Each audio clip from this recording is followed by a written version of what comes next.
사이다 무비튼. 남편과 결혼한 지 2년째. 아이는 아직이었지만 남편과 연인 같은 기분을 조금 더 누리고 싶었기 때문에 천천히 낳아도 된다고 생각하고 있었다. 남편과의 첫 만남은 회사 전체가 다 모인 회식 자리에서였다. 처음부터 결이 맞았고 급속도로 가까워졌다. 그 모임 후에 몇몇 사람들끼리 밥도 먹고 여름에 캠핑도 가고 정말 친한 사이가 됐을 무렵 남편한테 고백을 받았고 정식으로 사귀는 사이가 됐다. 줄곧 남편한테 호감이 있었던 나는 남편과 커플이 된 게 너무 좋고 행복했다. 사귄 지 반년 정도가 지나서 남편한테 프로포즈를 받았는데 나는 이미 결혼을 한다면 이 남자다 라고 생각하고 있었기 때문에 기쁘게 청혼을 받아들였다. 결혼 준비는 순조로웠다. 식장도 척척 정하고 부모님 상견례도 하고 시간이 어떻게 가는 줄도 모르고 정신없이 해치웠지만 무사히 결혼식까지 마쳤다. 정신없이 흘러왔지만 나는 분명히 초절정 행복 속에 있어야만 했다. 그러던 어느 날 술에 취해 들어온 남편의 핸드폰을 슬쩍 보게 됐는데 어쩐지 불륜이라는 느낌적인 느낌이 확 들었다. 내 시선이 자기 핸드폰에 있다는 걸 눈치챈 남편이 회사 동료라고 둘러댔지만 누구 물어본 것도 아니고 그러니까 더 의심이 갔다. 하지만 심증만 있을 뿐 확실한 증거는 없었다. 나는 이미 퇴사하고 전업주부 겸 파트근무를 하고 있었다. 이럴 때 이용하는 흥신소를 찾아갈 비자금도 없었다. 그렇다고 부모님한테 도움을 청할 일도 아니고 결혼하고 겨우 2년째 남편이 바람 피우는 것 같다고 친구들한테 툭 터놓고 도움을 청할 엄두도 나지 않았다. 가슴속이 뭔가로 콱 막혀있는 것처럼 답답했다. 그 뒤로 남편의 행동을 주의 깊게 지켜봤지만 나한테 핸드폰을 한번 들키고 나서는 남편도 여간에서는 틈을 보이지 않았다. 그러던 어느 날 동료 중에 한 명이 아이가 아프다면서 나더러 잔업을 대신해줄 수 없냐고 부탁했다. 나는 아직 아이도 없고 그날은 특별한 일도 없고 해서 동료의 부탁에 흔쾌히 알았다고 하고 대신 잔업을 하기로 했다. 원래부터 출근 전에 저녁 준비까지 다 하고 나오기 때문에 남편은 내가 늦는다고 하자 아무것도 안 묻고 알았다고 간단하게 대답했다. 그러고 나서 나는 동료 대신 잔업을 했다. 원래는 밤 9시까지 잔업을 해야 한다고 했었는데 7시쯤 되자 아이가 아프다고 갔던 동료가 다시 회사로 왔다. 자기 남편한테 아이를 맡기고 다시 왔다는 거였다. 남편이 있다고 해도 아이가 걱정되는 건 마찬가지일 거고 그래서 남은 일을 둘이서 같이 후딱 해치우기로 했다. 둘이서 같이 했더니 순식간에 다 끝낼 수 있었다. 동료는 너무 고맙다며 몇 번이나 인사를 하더니 나중에 밥을 사겠다고 했다. 어쨌든 일도 빨리 끝내고 기분 좋게 헤어졌는데 남편한테는 먼저 저녁 먹으라고 이미 말해놨겠다. 일단 집에 가면 먼저 씻고 배달 음식을 시켜서 먹을 생각을 하며 집으로 향했다. 집에 도착하자 불이 켜져 있길래 남편이 집에서 저녁을 먹었나 보다 하면서 안으로 들어갔다. 오래간만에 잔업을 했더니 피곤해서 빨리 씻고 싶은 생각뿐이었는데 욕실 쪽에서 무슨 소리가 들렸다. 그것도 두 사람의 목소리가. 한 명은 여자였다. 그 순간 다시 현관으로 가서 불을 켜고 신발을 확인. 처음 보는 여자 신발을 보고 멘붕 직전. 내가 잔업한다고 했더니 그 사이에 불륜녀를 대범하게 집으로 끌어들인 남편의 행태. 저 안에서 둘이 씻는 중이었다. 운이 좋은 건지 나쁜 건지 물소리 때문에 두 사람은 내가 들어온 것도 모르고 있는 것 같았다.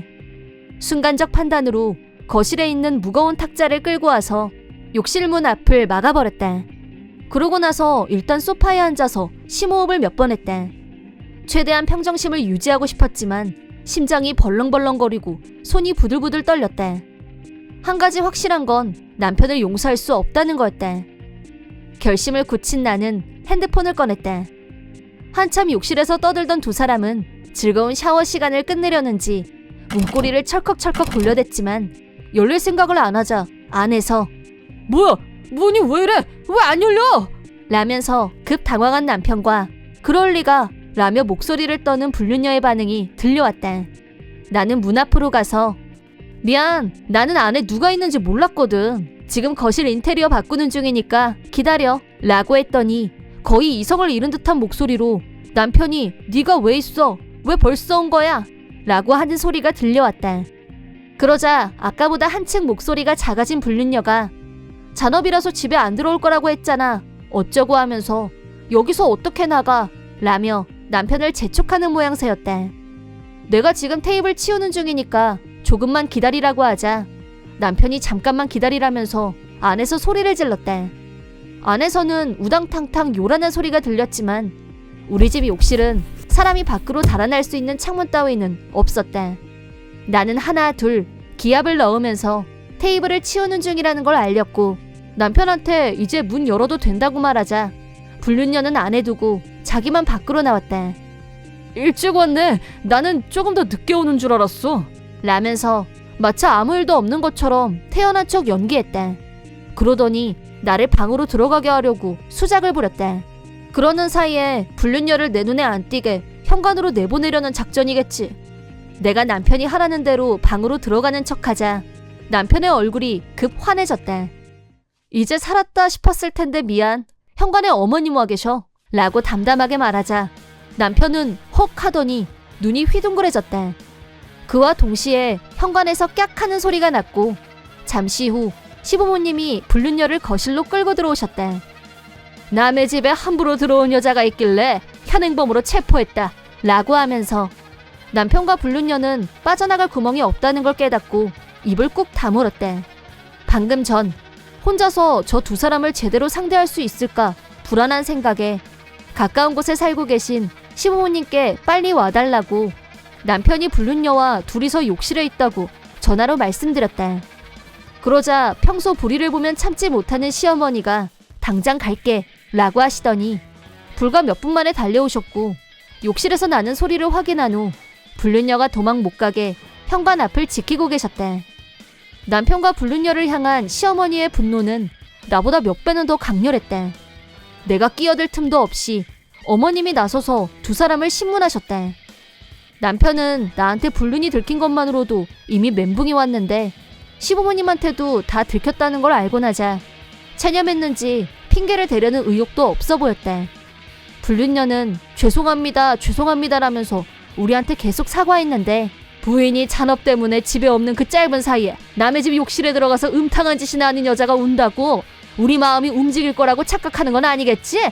라고 정통을 찌르자 조용히 입을 다물고 고개를 숙였다.